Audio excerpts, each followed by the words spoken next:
Thank you very much. Well, I'm deeply grateful. I was a little afraid when you all stood. I thought you were leaving. The very first speech that I made when I arrived here as ambassador was to JNS a year and a half ago. So today, before I got here, I did something that I thought was very important. I checked President Trump's social media to make sure this was not my last speech in Israel. As you know, he typically fires people in the middle of the night by way of social media, so I wanted to make sure that there was a reason for me to come. I'm happy to report that so far, so good.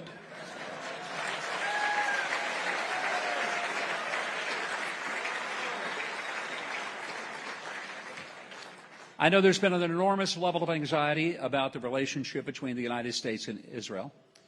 It's been one of those weeks where we're all reading things and saying, okay, yeah. Here's what I would just ask you to put in large print and underline it. I would say it this way. Thank you for your attention to this matter. The one thing that the President has said as consistently as any man has ever said anything is that Iran will never have a nuclear weapon, that Iran will never have enriched uranium, that Iran is not going to be able to continue flowing its support to its proxies, Hezbollah, Hamas, and the Houthis, and that the United States and Israel have an unbreakable bond. And it really is still true today. There is no world leader that the President speaks to more than he does Prime Minister Netanyahu. Theirs is a relationship that is not just as two statesmen. It is deeply personal to the point that there is a candor between them that is probably unlike his relationship with anyone else. The President says things to people, and he says things to the world. But the one thing that I've always heard him say, always, and that I've always watched him do, is that America has an unbreakable bond with the state of Israel. And I trust that he means what he says.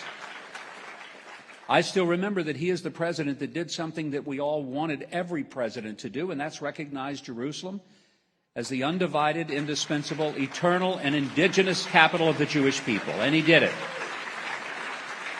To recognize the Golan Heights as sovereign territory of the state of Israel for its own protection. To move the U.S. Embassy to Jerusalem, which he did, and I'm grateful for that. I'm so very thrilled to see the extraordinary video about Jerusalem and to hear the remarks of Mayor Moshe Leon. I don't just call him the mayor of Jerusalem. I love to call him my mayor because I live here.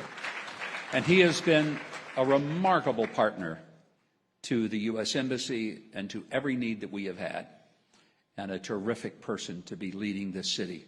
And by the way, it is a remarkable city, and nothing like it in the world. Last year, I was back in Washington after the 12-day war with the Prime Minister and for the meetings we had with the President and the U.S. team. And while I was there, on two different occasions, I got surrounded by these pro-Hamas crazy people. One started out as two ladies. It ended up being about 20 people surrounding me, yelling and screaming, and it was really getting close to a little uncomfortable.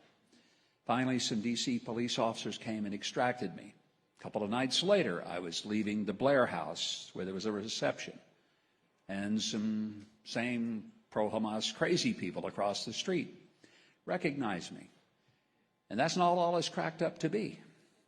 And they started screaming and yelling, and finally, Senator Jim Lankford of Oklahoma had a car coming. I was waiting on an Uber. And he said, just get in my car. I'm not sure you're going to make it till the Uber gets here. Thank the Lord for him. So he got me out of there, and I told some of my friends later, I said, I can't wait to get out of this crazy town and get back to Jerusalem where I feel safe.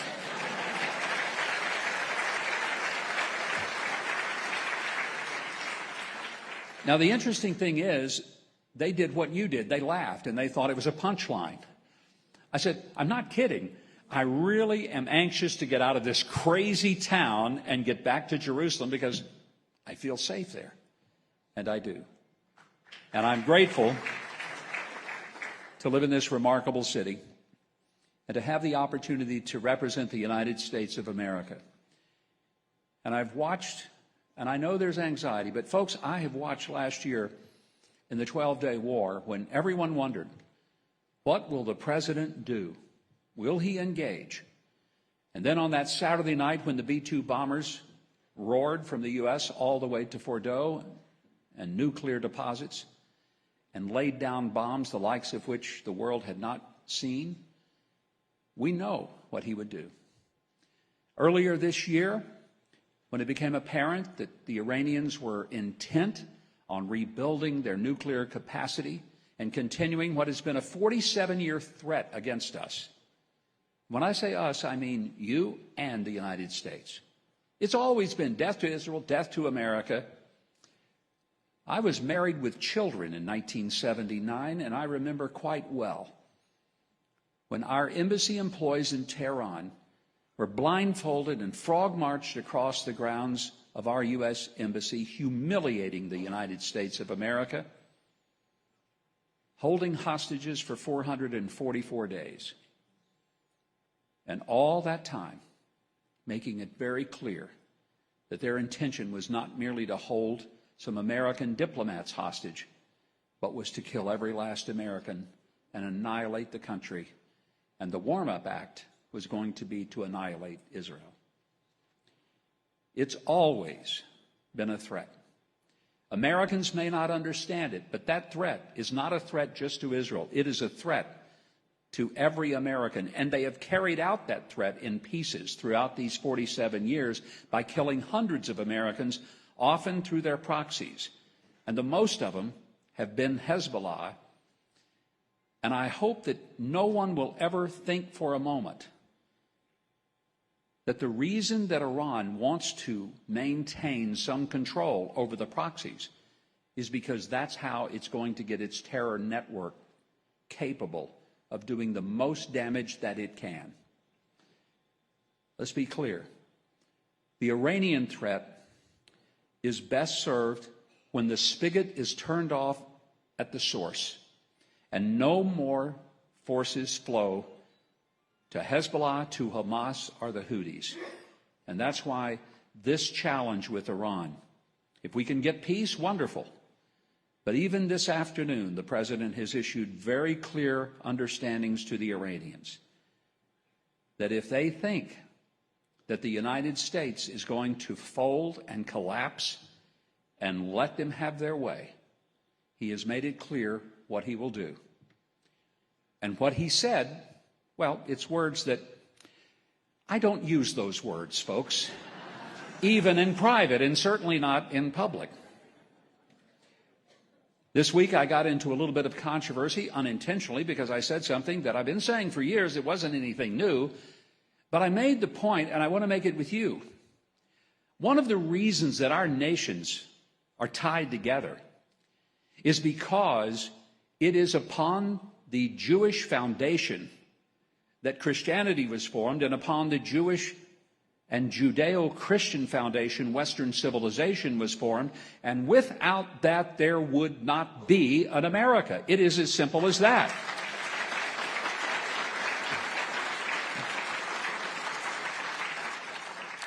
I had people excoriating me from around the world saying, how dare you say it? I would say, how dare you flunked history?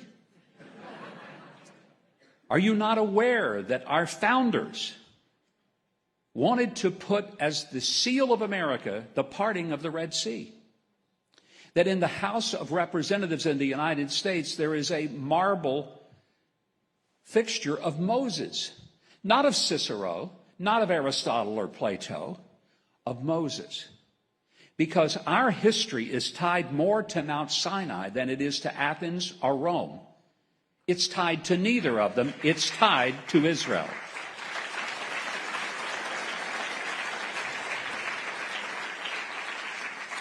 The 3,800-year continuity of the Jewish people from the time God said to Abraham, I'm going to make you a great people, and through you the world will be blessed. When our founders understood, they understood it in such a way that even in our Declaration of Independence, we made very clear that our rights don't come from government, they come from God. They come from the Creator. And where did they get that notion? They got it all the way back to this very city in Jerusalem. They got it clearly from the time of an unbroken history of the Jewish people having been connected to God and being a light to the world. And I want there to be no misunderstanding. Americans, whether they understand it or not, need to be grateful to God for the Jewish people and the foundation upon which freedom and the sanctity of the individual was founded, because that is what separates our values from the values of totalitarianism and dictatorship. I want no part of that. I like freedom, and the heart, the soul, and the genesis of that came from right here in this land. Let us never be apologetic for it.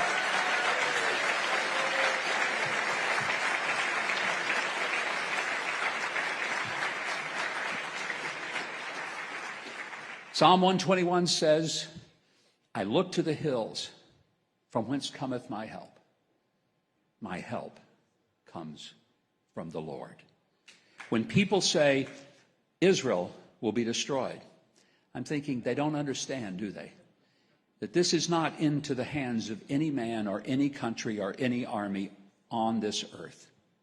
This land is in the hands of the Creator of the universe. And my confidence in Israel's capacity, not only to be here, but to last and to stay, is not because we have a great military and because Israel has a great military. It's because all of us have a great God who has made a promise, and He will keep that promise.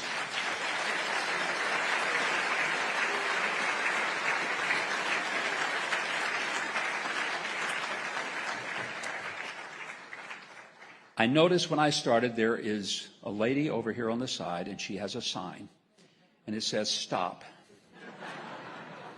And in her other hand there is a sword. I know what the sign means, and I think I know what the sword means, and with that I will say thank you, God bless you, and God bless the state of Israel. Because the flag still stands for freedom, and they can't take that